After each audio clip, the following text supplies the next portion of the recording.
আল্লাহু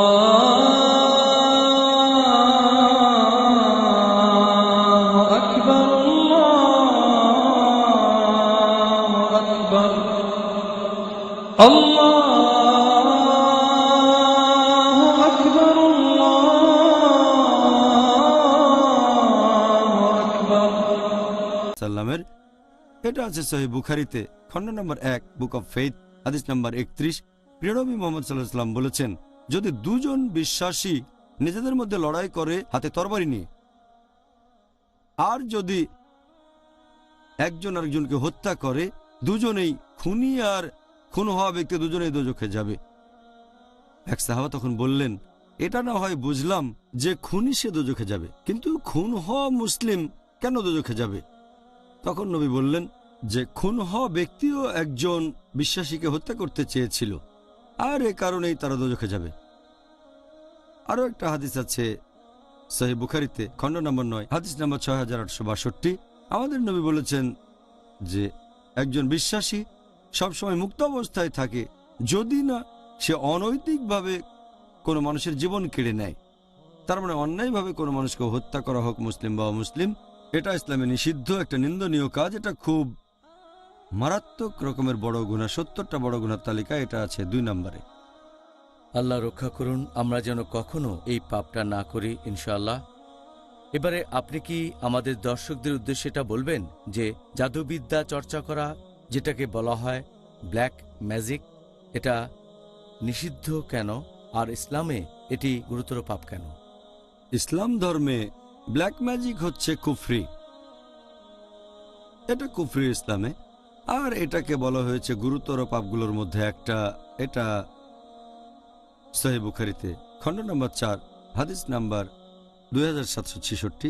আমাদের প্রিয় নবী বলেছেন যে 7টা সবচেয়ে মারাত্মক গুনাহ হলো, প্রথম আল্লাহ ব্যতীত অন্যের উপাসনা করা, তার মানে শিরক। 2 নম্বর হচ্ছে নরহত্যা। 3 নম্বর হচ্ছে প্র্যাকটিস করা ব্ল্যাক ম্যাজিক, জাদুবিদ্যা। তাহলে আল্লাহর রাসূল মুহাম্মদ সাল্লাল্লাহু আলাইহি সাল্লাম তিনি নিজেই বলেছেন যে এই ব্ল্যাক ম্যাজিক বা জাদুবিদ্যা চর্চা করা ইসলাম ধর্মে পুরোপুরি নিষিদ্ধ। আর আল্লাহ পবিত্র কোরআনে বলেছেন সূরা বাকারা অধ্যায় নম্বর 2 আয়াত নম্বর 102 যে এই শিক্ষা তাদের ক্ষতি সাধন করবে, আর এতে করে তাদের কোনো উপকার হবে না। এই ব্ল্যাক ম্যাজিক শুধু ক্ষতিই ডেকে আনে, এতে করে কারোরই কোনো লাভ হয় না।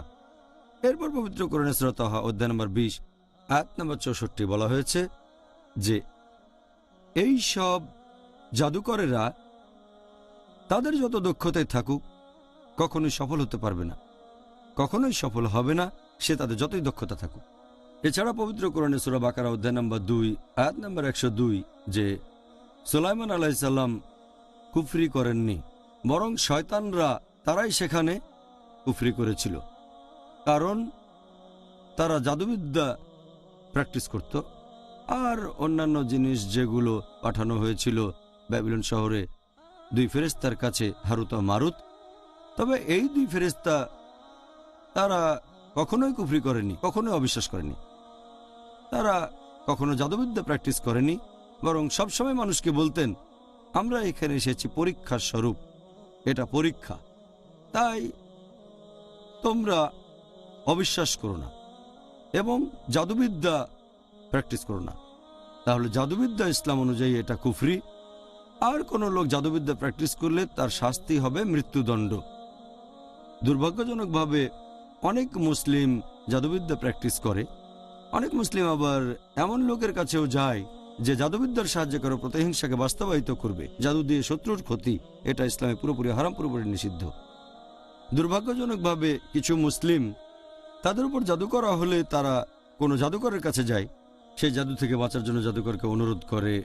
এখানে আপনি সাহায্য চাইবেন আল্লাহ সুবহানাহু ওয়া তাআলার কাছে, আর আল্লাহ সুবহানাহু ওয়া তাআলা অবতীর্ণ করেছেন মুআজ্জাতিন, কোরআনের শেষ 2টো সূরা, অধ্যায় নম্বর 113 মানে সূরা ফালাক, এরপর অধ্যায় নম্বর 114 সূরা নাস। কুল আউযু বিরাব্বিল ফালাক, আমি আশ্রয় চাচ্ছি উষার স্রষ্টার কাছে। কুল আউযু বিরাব্বিন নাস, আমি আশ্রয় চাচ্ছি মানুষের প্রতিপালকের কাছে। এছাড়াও সূরা ফালাকে আরও আছে যে আশ্রয় চাচ্ছি তাদের কাছ থেকে যারা জাদুবিদ্যা করে। তারপর সূরা নাস অধ্যায় 114, যারা কুমন্ত্রণা দেয় মানুষের অন্তরে। এই সূরা দুটো নাজিল করা হয়েছে বিশেষ করে এই জাদুবিদ্যা বা ব্ল্যাক ম্যাজিকের বিরুদ্ধে রক্ষা কবচ হিসেবে। তাহলে জাদুবিদ্যা বা ব্ল্যাক ম্যাজিক ইসলাম অনুযায়ী গুরুতর পাপগুলোর মধ্যে একটা, আর প্রত্যক্ষ বা পরোক্ষভাবে জাদুবিদ্যার সাথে জড়িত হওয়া নিষিদ্ধ। আল্লাহু আল্লাহু আল্লাহ।